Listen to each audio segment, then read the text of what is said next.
Tabibun. Pemirsa Delta TV dimanapun Anda berada, senang sekali saya Salwa dapat kembali menjumpai Anda dalam Halo Legislator. Pemirsa, dalam perhelatan pemilu 2024 sebentar lagi kita akan mendekati 14 Februari 2024. Bagaimana ini menjadi pemilu yang begitu akan memberikan dampak atau bersejarah bagi demokrasi di Indonesia. Dan hari ini kita masih membahas mengenai warna pemilu di 2024 bersama anggota Komisi 1 DPRD Kabupaten Lampung Tengah dari fraksi PKS Haji Jadi Hardito STMP. Assalamualaikum Pak. Waalaikumsalam. Kabarnya baik? Alhamdulillah.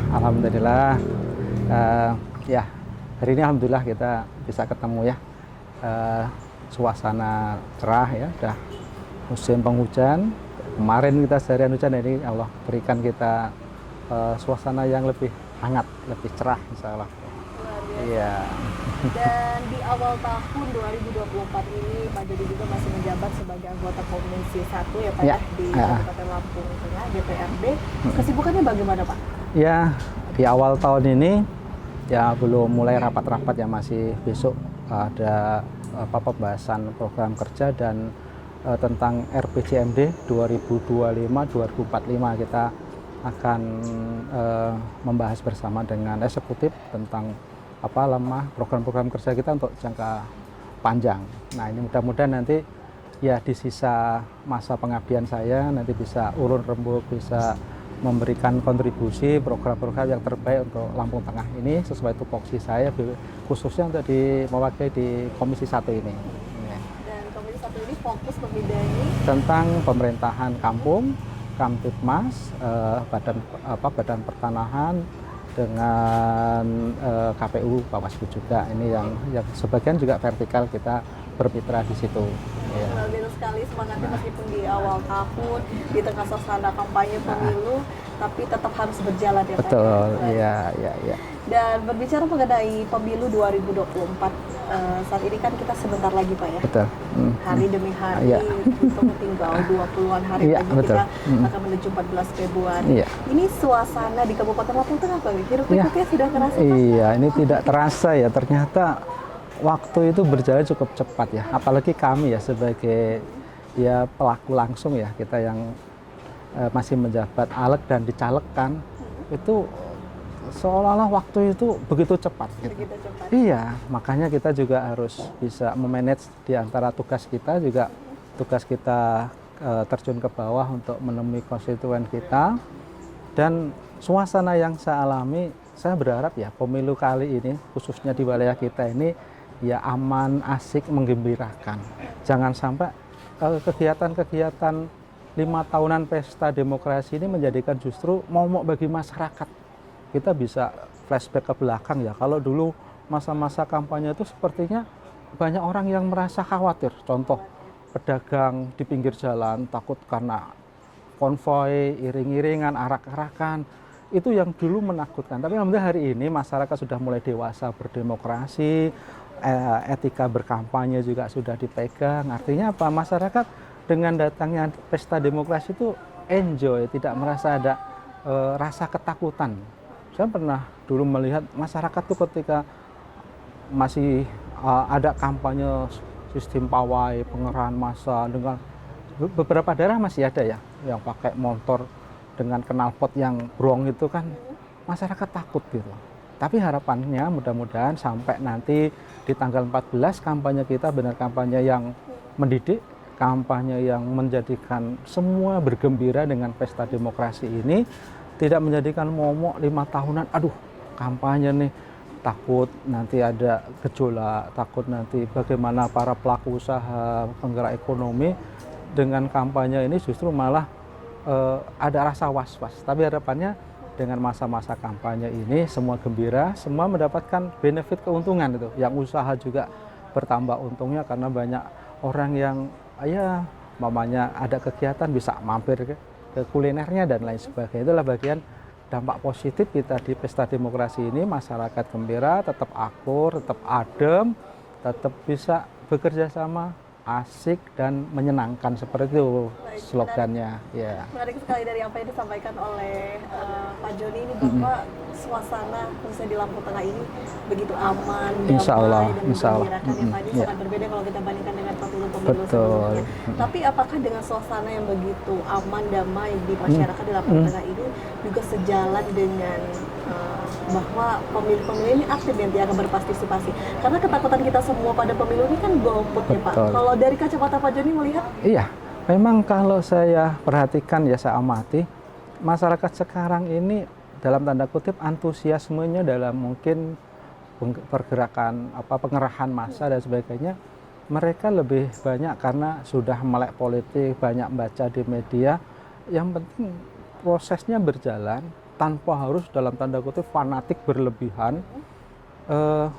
yang sehingganya nanti terjadi gesekan dikit, timbul konflik. Nah, dilihat dari kegiatan-kegiatan ini bahwa ya mudah-mudahan tidak terjadilah hal-hal yang tidak kita inginkan. Kita mudah-mudahan masyarakat sadar akan hak kewajibannya sebagai warga negara. Angka golputnya bisa kita tekan serendah-rendahnya. Karena apa? Golput itu kadang-kadang memang ada yang memang dia sadar dia akan golput karena mungkin dia merasa ya ini nggak ada benefit buat dia, tapi secara umum rugi bagi dia sebagai warga negara, punya hak politik 5 tahunan tidak digunakan. Ini perlunya pendidikan politik ke masyarakat kita, jangan sampai golput. Karena apa yang akan kita hadapi, akan terima itu adalah konsekuensi dari pilihan kita. Jangan sampai kita golput tapi protes, gitu kan nggak pas. Yang berikutnya, kita juga ingin menyadarkan biasanya pemilih milenial, pemilih pemula itu juga mudah diajak-ajak untuk golput. Nah, ini kita cegah, jangan sampai pemilih milenial itu ikut-ikutan golput. Kita sadarkan bahwa ini loh, kalian pemilih milenial juga penting suaramu. Nah, kita ajak bersama, jangan sampai ada lagi gerakan untuk ajak-ajak golput, karena ini juga melanggar konstitusi ya Pak. Mengkampanyekan golput itu juga keliru gitu. Makanya mari siapapun, tokoh agama, tokoh masyarakat, tokoh pemuda, kita semua punya peran untuk mengajak masyarakat. Kita ingatkan, datang ke TPS tanggal 14 Februari, jangan sampai golput. Pilihan kita adalah penentu masa depan negeri ini. Baik. Dan artinya di sini Pak Joni bersama teman-teman PKS juga sebenarnya aktif juga Betul. Iya. bahwa ini ada hak suara harus dimanfaatkan ya Pak ya. Iya. Dan ini saya jadi tertarik nih untuk nanya ke Pak Joni, tadi sempat mengatakan bahwa ada pemilih pemula ini, kalau berdasarkan data pemilih muda pemula ini memang cukup besar persentasenya Pak untuk pemilu pilihan di 2024 Februari. Iya. Tapi tahan dulu Pak, kita jeda iklan saat dulu untuk pemirsa, jangan kemana-mana, tetap di Halo Wiki Selatan.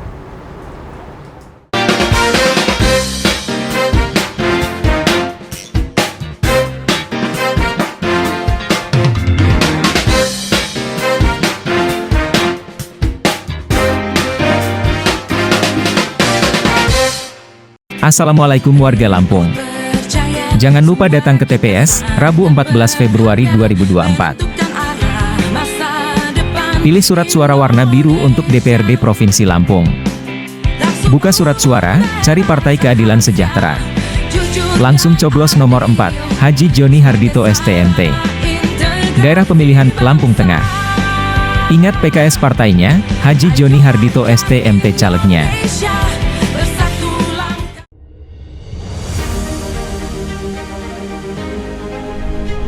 Mari kita sukseskan pemilu 2024 dengan datang ke TPS pada tanggal 14 Februari 2024. Suara kita menentukan masa depan bangsa. Demokrasi memberikan ruang kepada masyarakat untuk bebas berpendapat. Menumbuhkan sikap kritis adalah bagian dari pendidikan politik masyarakat. Demokrasi sejatinya adalah persaingan sekaligus berjalan beriringan sesama anak bangsa. Mari kita berpartisipasi, jangan golput, gunakan hak suara kita dalam pemilu 2024. Karena udah didaftar ya nyoblos lah. Nyoblos dong. Jangan golput. Jangan golput. Jangan golput ya. Gunakan hak pilih kamu, jangan golput ya. Jangan golput, gunakan hak pilih Anda.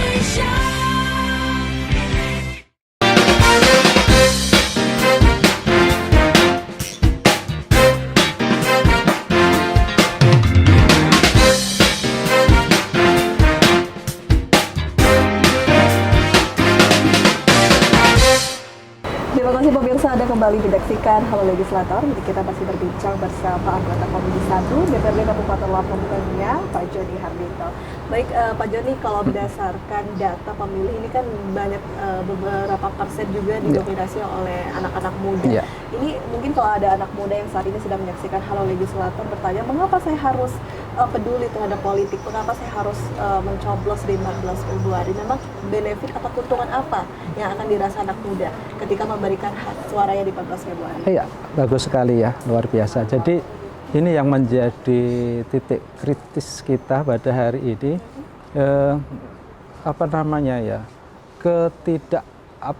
ketidakpedulian beberapa generasi milenial terhadap suasana politik ini. Jadi antusiasmenya ini mungkin agak terjadi penurunan, kan tipikalnya anak-anak milenial itu kan yang penting dia ya asik gitu ya, asik dengan dirinya sendiri. Tapi di balik itu juga mereka punya keinginan yang kalau saya dialog dengan anak-anak muda itu juga pengen ada sesuatu yang istimewa di pemilu ini. Tapi rata-rata mereka lebih senang ya tidak vulgar. Kalau saya tanya pilihannya, sebagainya, mereka rata-rata masih menyimpan. Tapi saya pikir anak-anak muda ini sudah punya pilihan, tapi tidak terlalu disampaikan gitu. Tapi ya saya yakin ya untuk anak-anak sekarang, anak muda sekarang, kehadiran nanti di TPS insya Allah masih tinggi, insya Allah, karena ini kan hampir 60% lebih pemilih pemula ini penentu ya, pemilih milenial ini. Cuman yang menjadi catatan kita bersama untuk mensasar pemilih milenial itu tadi. Jadi mereka memilihnya ya tadi itu ya, kita harus mengedepankan literasi ya. Mereka lebih cerdas dalam menentukan pilihan. Walaupun ditanya belum ada pilihan, belum disampaikan, tapi saya yakin dalam pikiran, dalam hatinya pasti punya ya kecenderungan tertentu. Inilah kehebatan pemilih milenial, susah ditebak gitu, susah ditebak.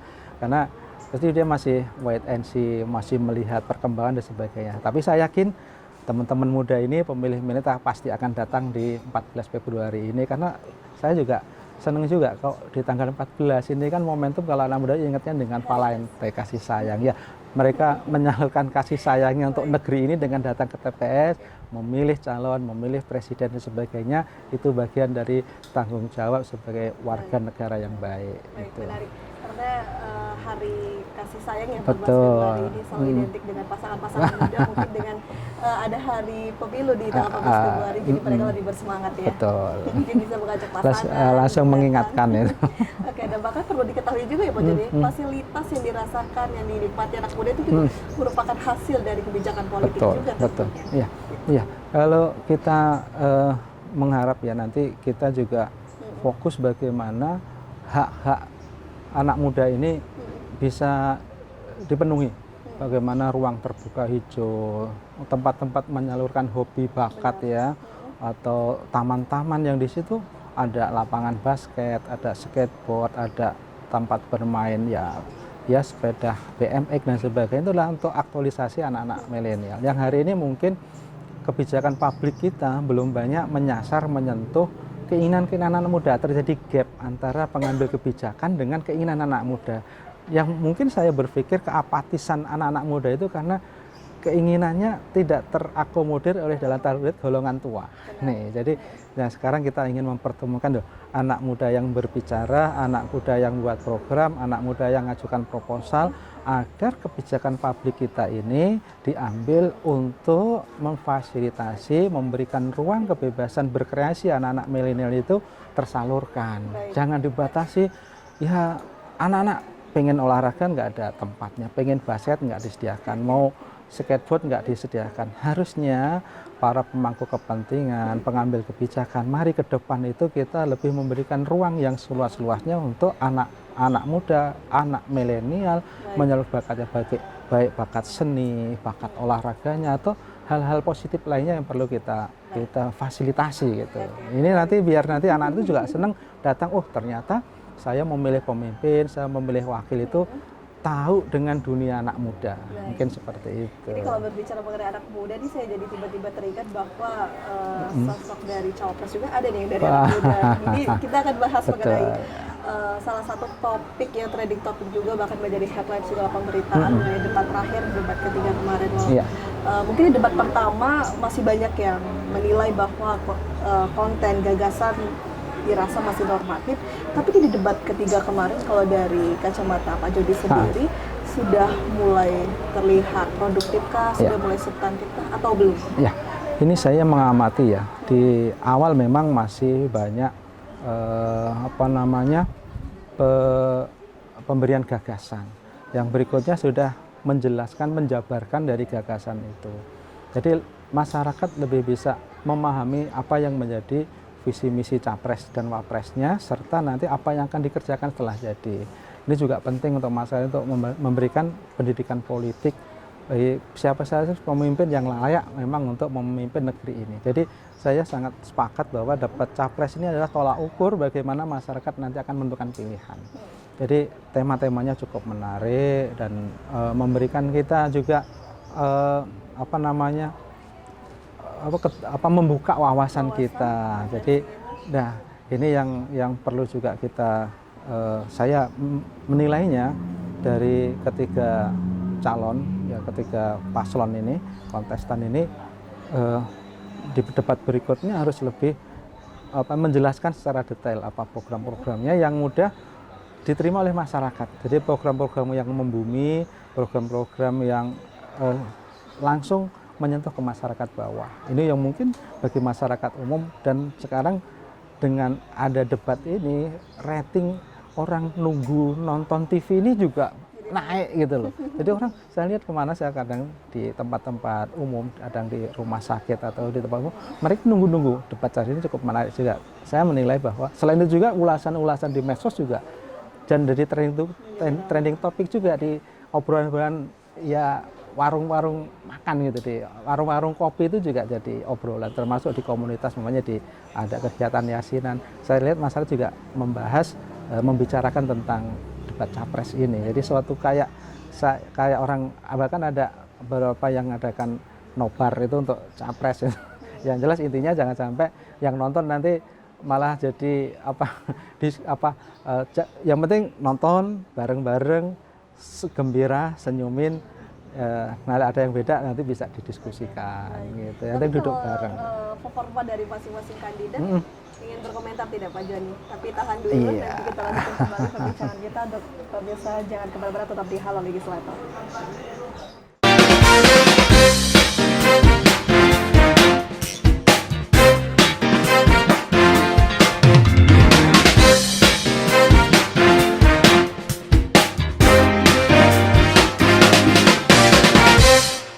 Assalamualaikum warga Lampung. Jangan lupa datang ke TPS, Rabu 14 Februari 2024. Pilih surat suara warna biru untuk DPRD Provinsi Lampung. Buka surat suara, cari Partai Keadilan Sejahtera. Langsung coblos nomor 4, Haji Joni Hardito STMT. Daerah pemilihan, Lampung Tengah. Ingat PKS partainya, Haji Joni Hardito STMT calegnya.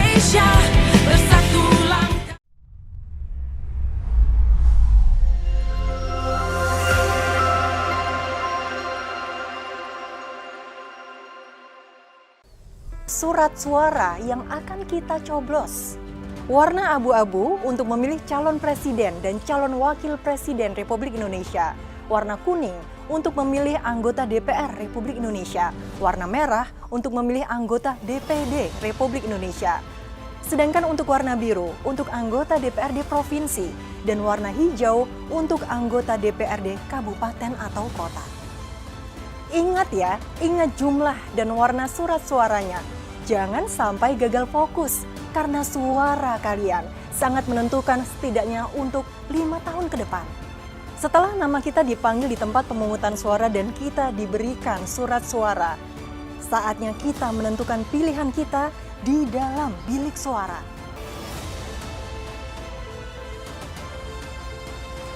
Oke, selamat berpesta, berkampanye, dan tentukan pilihan. Tetap damai, jaga persatuan bangsa. No hoax, no cela-mencela.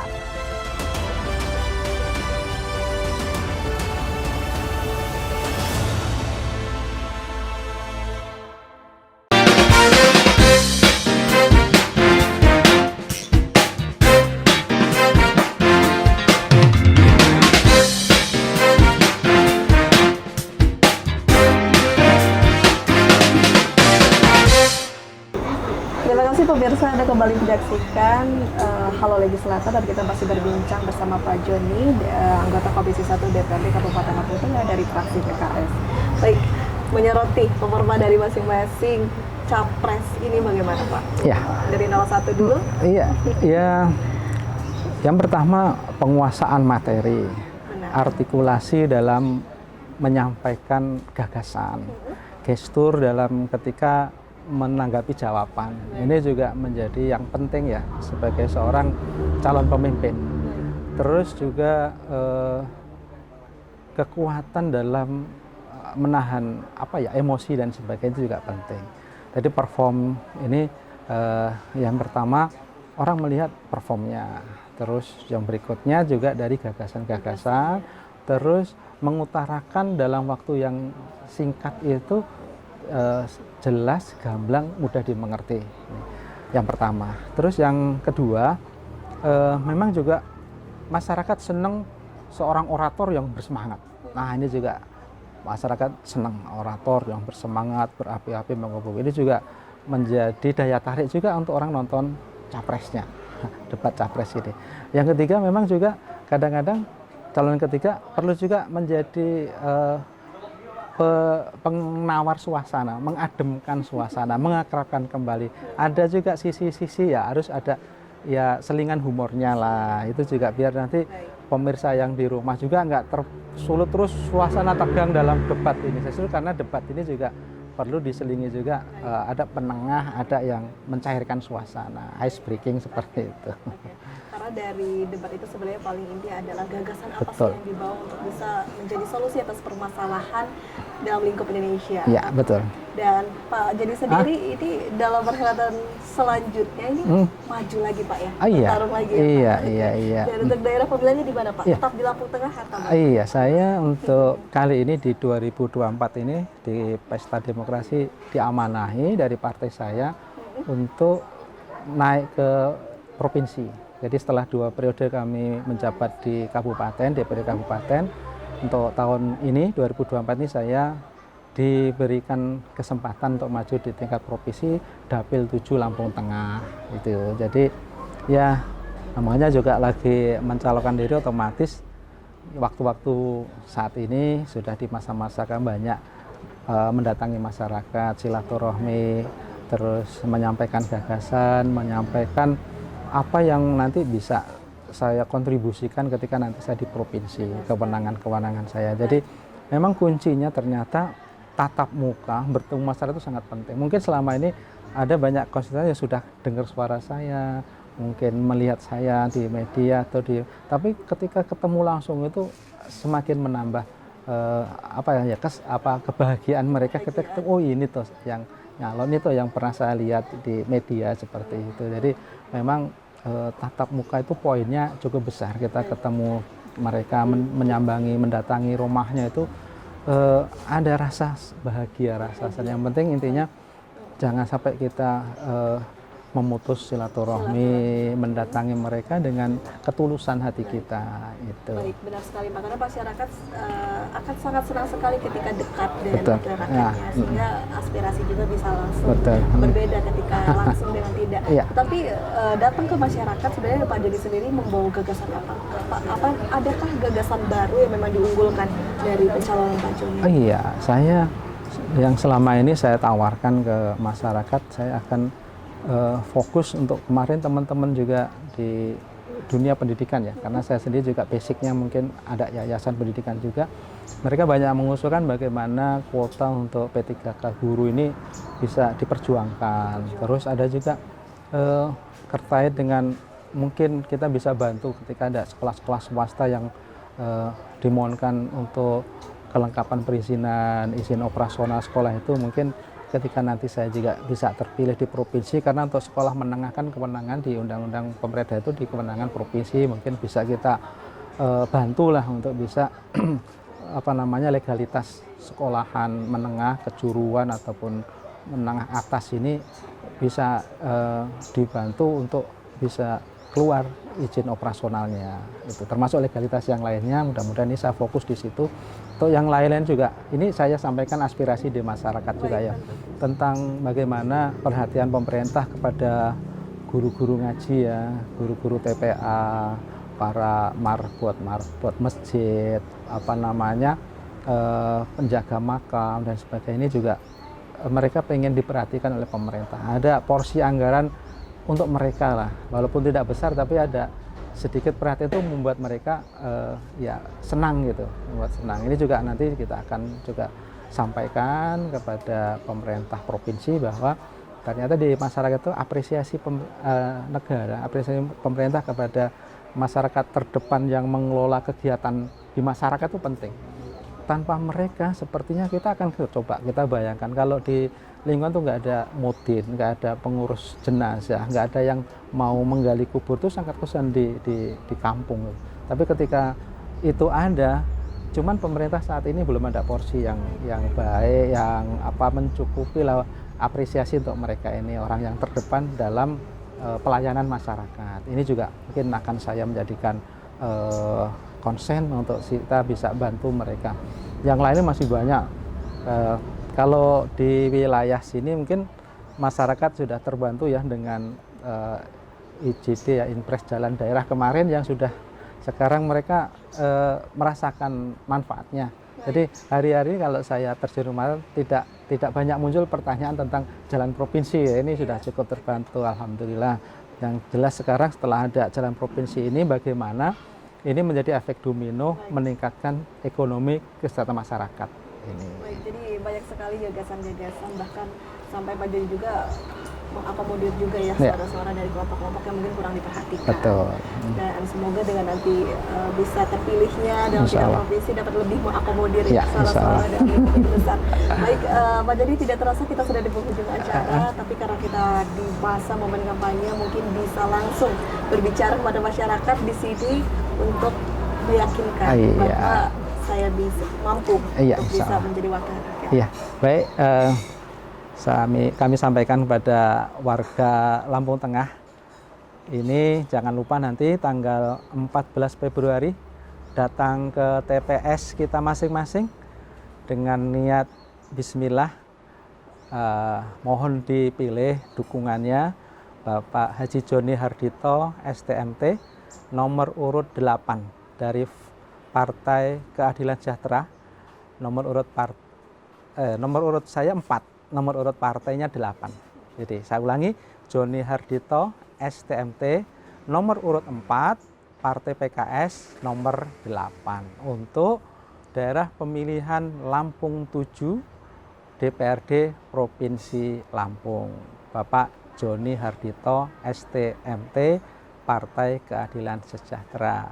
Terima kasih atas dukungannya, dan insya Allah nanti warga Lampung Tengah ketika Allah takdirkan saya bisa mewakili warga Lampung Tengah, kami siap untuk silaturahmi, mendatangi, mengunjungi dalam masa reses ataupun di luar reses untuk ke wilayah yang ada di Lampung Tengah ini.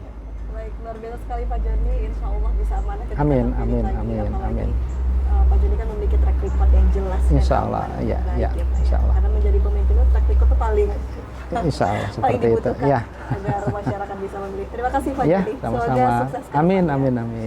Dan tak lupa saya ucapkan terima kasih juga untuk pemirsa di rumah. Tentu saja pemilu 2024 harus menjadi perhelatan, menjadi wadah agar solusi masalah-masalah yang ada di masyarakat bisa terselesaikan, dan gunakan hak suara bagi kita semua untuk bisa membawa perubahan yang baik. Saya Salsakinah, melakukan kuliah bertugas pamit undur diri. Sampai jumpa di Halal Wisata. Terima kasih Pak. Ya.